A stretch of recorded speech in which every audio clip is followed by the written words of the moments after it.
بسم الله الرحمن الرحيم السلام عليكم ورحمة الله وبركاته مقعيقو ونبادون عبدي علو عمر سugule وحانا هاي أفايينكا قولها دغنكا جبلان إسلام مركانا وحانا هاي أفايينكا باشا هارتي جبلان كسمايو maanta waxa aynu war saxaafadeedkan u qabanaya daba socota booqashadii shalay aan ku tagay deegaanka qandal oo aan booqasho ku tagnay aniga iyo odayaal badan guddi loo xulay halkaas oo aan u kuurgalayno cabashooyin inooga yimaadeen dadkii ku dhaqnaa ama xoolaaleyda ahaa deegaanka qandal iyo fuuma iyo juula jawaay walaalayaal waxaan war saxaafadeedkan ku salaysan yahay in sidaad hore uga aragteen saxaafadda waxaa tegey deegaanka qandal iyo fuuma tegey niman ka mida maamulkii hadda waqtigiisu gabagabada yahay ee garabka Axmed Madoobe waxay yiraahdeen meesha ayagoo annaga aan la tashan dadkii deegaanka ee oday dhaqameedyadeeda aan la tashan aana qiimeen baa waxay yiraahdeen intay meesha dhex tageen saxaafadda u sheegeen in ay meesha dejinayaan qoysas barakacayaal ah iyo qoysas qaxooti ah waxaan ognahay in deegaankii halka meeshii leeyihiin dad baan dejinaynaa in ay dad degan yihiin xoolaale ay degan yihiin guryo ay ku leeyihiin caanaha magaalada meesha laga keenay ay tahay dadkii baadiyaha oo u baqay xoolahoodii in baad laga qaado sababtoo ah wixii ka mid ah oo magaalada Kismaayo oo soo hirsanaya boodkeeda ah baa waxa la yiri waxa la dejinayaa barakacyaal ee qaxooti halka waa meeshii xoolaha daqsanka ahaa waa meeshii loo diiday hadda ka horba waxa ku dagaalamay laba beelood dawladda Jubbaland ayaa dib u heshiisiin ka sameysay waxaana go'aan lagu gaaray in goobahaas aan wax deegaan ama guryo aan laga dhisin maadaama ay daaq tahay dadka xoolaaleyda ah xoolaha ka soo taga gaarisa xoolaha ka yimaada ilaa iyo gadow baa xilliga abaartu gasho waxay u soo doontaan halkan baadi biyo meel kale oo deegaankan aan xoolaha iyo dadka deegaanka ay ku hirsadaan ma jiro deegaanka intiisa kale waa la haystaa intiisa kale waa hadee tagaan waa la baadaya waxa laga qaadaya lacag liyada zakawaad intaas cabashadaynu maanta ku salaysantahay markaan ogaanay baynu dadkiina aragnay waxa intaas soo haray maamulka iyo ragga hawshan wada ee ayagu hadda istusiyay inay barnaamijkan hirgelin karaan waxaan leeyahay aniga wakiilka isla markaana afayeenka beesha harti ah adeeryaal meesha wax ka hirgelaya iyo wax ka socon kara ma jirto shir aynu iskugu nimid hotel Kismaayo oo hatta ay nala socdeen qaar ka mid ah oday dhaqameedyada raacsan garabka Axmed Madoobe iyo daraawish raacsan iyo garabkeena isbedel doonka aynu iskugu nimid annagoo intaba isku waafaqsan doonayna ma taqaana ka wada cabanayna barnaamijka waxa meeshii inoogu yimid gudoomiyaha degmada yimid Abdullahi Timajirc waan u sheegnay waxaan adaa duqa magaalada xilligan cabashadaas baa jida daaqad shalay adiga ayaa tiri halka lama tii karo qandal haddana waxaan u jeednaa in meesha dadkii la barakacinayo qaxooti la dejinayo annagana aan raalli ka ahayn barnaamijka cabashadii haddaan u jeedinay wuxuu ugu yiri barnaamij aan aniga ogahay ama aan ka warhayo ma aha goobtu waa la wada dhinaa waana la wada joogay inta haddaan ka sii tago qoyska Harti la yiraahdo waxaynu nahay dadkii dhisay Jubbaland waxaynu nahay qabiilkii koobaad maalkoodii iyo lacagtoodii ku bixiyay waxaynu nahay qabiilkii koobaad markii dhibka dhacay dhaawacii ciidamada Jubbaland saaray diyaarad ayuu qabiil ah dhaawacoodina ka dejiyay Puntland hadda maanta waxaan ka helnay abaalkan ka helnay waxay noqotay in wax anaga aan miisaan ahayn nala siiyo in la yiraahdo 7 xubnood xilligan qaata in la yiraahdo maanta intii daaqa noogu soo haray wixii kala cabasho kale oo hadda aan qabno ma soo koobi karo intii deegaanka dadkii daaqa ku soo haray in la maanta lagu aansado in la barakaciyo waxaan leeyahay madaxweynaha waqtigiisa dhamaaday Axmed Madoobe laba isku mehelaysta dudumo Soomaalidu waxay ku maamada Axmed Madoobe maamaha baa jido inaan ku maamaha jecel maanta caalamka dalay dib la arko maamahadu waxay leedahay dudumo inaad dugsato inaad dareensato isku mehelaysta waxa weeye aan ka wada in aad Puntland maceen bido oo inkastaba dulmi tahay inay mar walba ku garab istaagaan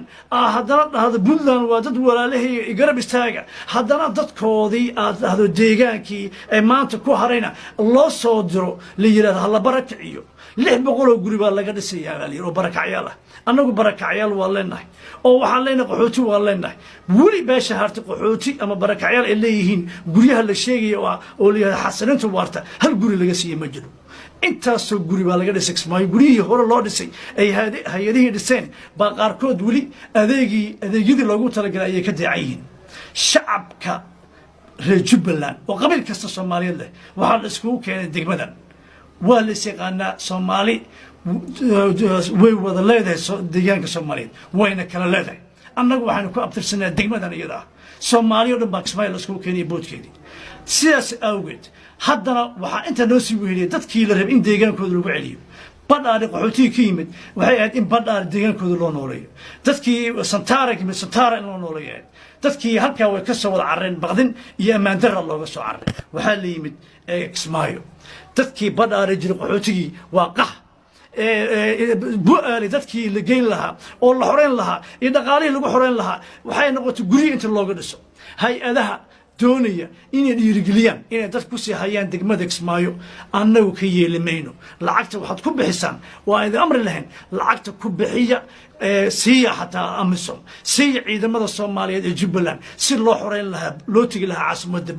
mataqaana bu'aale si loo tagi lahaa loo xoreyn lahaa qooqaan ee Kismaayo inta dhaxayso si loo xoreyn lahaa bu'aale inta loo xoreyn lahaa inta haddaan ka sii tago kadib tashiye badan oo la sameeyay dhammaan dal iyo dibad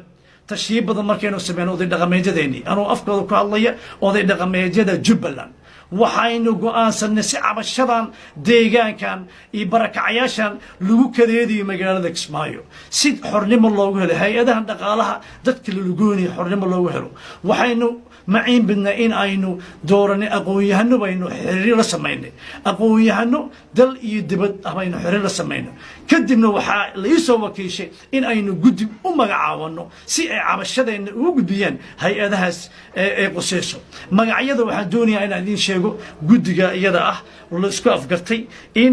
caalamka ay cabashadeena gudbiyaan kadib markay cabashadeena gudbiyaan waxaynu jecelnahay cabashadeena markay gudbiyaan guddiga ayaga ah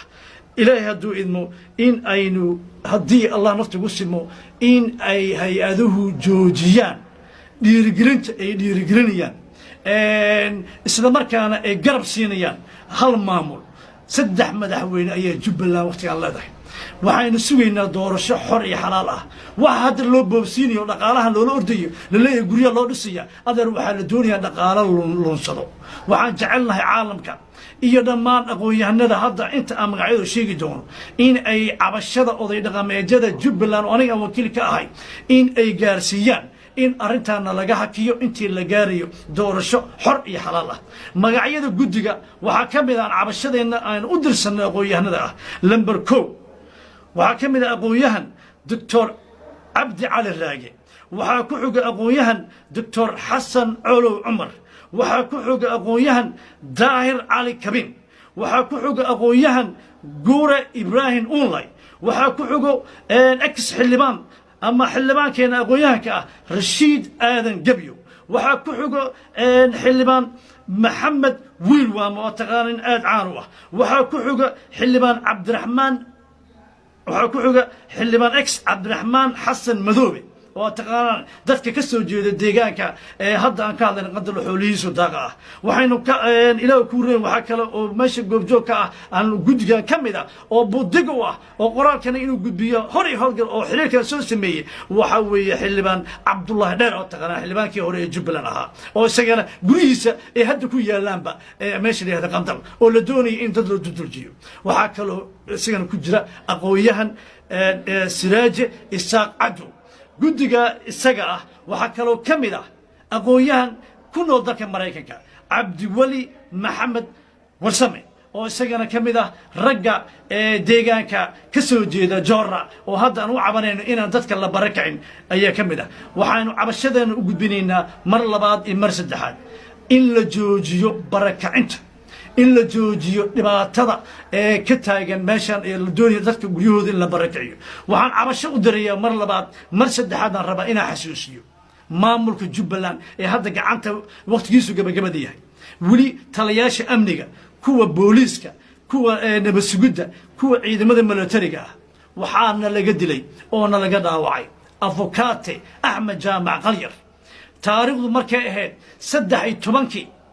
بالا داوع بشانة سدحي تبنكي مركي لا داوعي وحال عضي إسلا اللباتن اللحدي أياش أقويهن كينا سياسي كينا مشرح الشيخ عبد الرحمن محمد جبريل باق وجدي منطقة مدحوينها أحمد مدوبي كون يري رجي نكان داوعي أو حبته كون افتوالي يقالنا هلا سوقبته إلا يهدأ لما سوقبا شرعي قال لما هركينين وحنا قبتها أن قادم كنا معها تتكيني وعلننا إلا هذا عمان هينا مرنا إن الشرعي منطقة حد قدبان وحن مركل مر لبعض الله يهي أمني قديان كلو إلالي هلا سوقبته دتكي داوعي وديج وجيستي أفوكاتي أحمد جامع قلير وأبنه داوعيس ولي إنه اسبتالك يالو لقنا لقوي وها نك أنك بدقة وقدوميها لما هو هجانك السياسة جبلان وبالله التوفيق.